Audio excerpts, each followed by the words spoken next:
आज से बहुत साल पहले प्रिंटिंग की शुरुआत होती है और प्रिंटिंग की शुरुआत होती है ईस्ट एशिया से। ईस्ट एशिया में भी 3 जगहों से, चाइना, जापान और कोरिया। उस समय इनमें हैंड प्रिंटिंग चलती थी। हैंड प्रिंटिंग मतलब हाथों से छपाई होती थी। तो इन तीनों में से हमें केवल चाइना और जापान के बारे में पढ़ना है और जानना है कि इन देशों में हैंड प्रिंटिंग किस तरीके से होती थी। सबसे पहले शुरू करते हैं चाइना से। Print in China.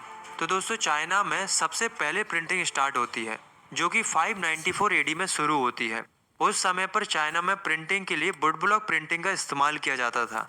Would block printing hand printing ही थी, क्योंकि इसे मैनुअली किया जाता था। अब ये वुड ब्लॉक प्रिंटिंग क्या होती थी? तो वुड ब्लॉक प्रिंटिंग एक ऐसी टेक्निक होती थी जिसमें पेपर को एक वुडन ब्लॉक पर रब किया जाता था, जिस पर इंक लगी होती थी, जिससे जो कुछ भी वुडन ब्लॉक पर पैटर्न होता था वो पेपर पर छप जाता था। तो शुरुआती समय में यही एक मेथड था जिसे प्रिंटिंग के लिए इस्तेमाल किया जाता था। बट दोस्तों, जो वुड ब्लॉक प्रिंटिंग थी उसमें एक प्रॉब्लम थी कि जो कुछ भी पेपर पर छपता था वो पेपर की दूसरी साइड भी छप जाता था। ऐसा इसलिए क्योंकि उस समय के जो पेपर होते थे वो काफी थिन और पोरस होते थे। इसलिए उस समय पर जो भी बुक छपती थी वो अकॉर्डियन स्टाइल में छपती थी, मतलब एक तरफ ही छपती थी, जिन्हें अकॉर्डियन बुक्स बोला जाता था। अब सोचने वाली बात यह है कि चाइना में बुक्स प्रिंट क्यों होती थी, जरूरत क्या थी? तो देखो, उस समय पर चाइना में एक ब्यूरोक्रेटिक सिस्टम चलता था, जिसके एंट्रेंस के लिए चाइना में एग्जाम कंडक्ट होते थे। जैसे हमारी इंडिया में सिविल सर्विसेज के लिए एग्जाम होते हैं ना, ठीक इसी प्रकार से वहाँ इन्हीं ब्यूरोक्रेटिक जॉब्स के लिए एग्जाम होते थे। तो कई सारे एस्पिरेंट्स इन्हीं ब्यूरोक्रेटिक जॉब्स के लिए प्रिपरेशन करते थे, जिसके लिए उन्हें टेक्स्ट बुक्स की जरूरत होती थी। इसलिए चाइना में इन प्रिंटेड बुक्स का प्रिंट होना शुरू हो गया था।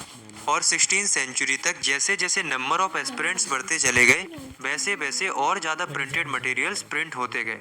धीरे धीरे 17वीं सेंचुरी तक आते आते चाइना में अर्बन कल्चर बूम करने लगता है, मतलब लोग गांवों को छोड़कर शहरों की तरफ बढ़ने लगते हैं, जिस वजह से प्रिंट चाइना में और ज्यादा डाइवर्सिफाइड हो जाता है। प्रिंट का इस्तेमाल अब ना केवल स्कॉलर ऑफिशियल तक ही सीमित नहीं रह गया था, बल्कि कई सारे ट्रेडर्स ने भी ट्रेड इन्फॉर्मेशन को कलेक्ट करने के लिए प्रिंट का इस्तेमाल करना शुरू कर दिया था। चाइनीज लोगों का भी धीरे धीरे रीडिंग में इंटरेस्ट बढ़ने लगा था, मतलब रीडिंग एक लेसर एक्टिविटी बन गई थी। चाइना में जो नए रीडर्स थे उन्होंने भी अपनी प्रेफरेंसेस देना शुरू कर दिया था अलग अलग बुक्स के लिए, जैसे कि fictional narratives, poetries, autobiographies, anthologies, romantic place.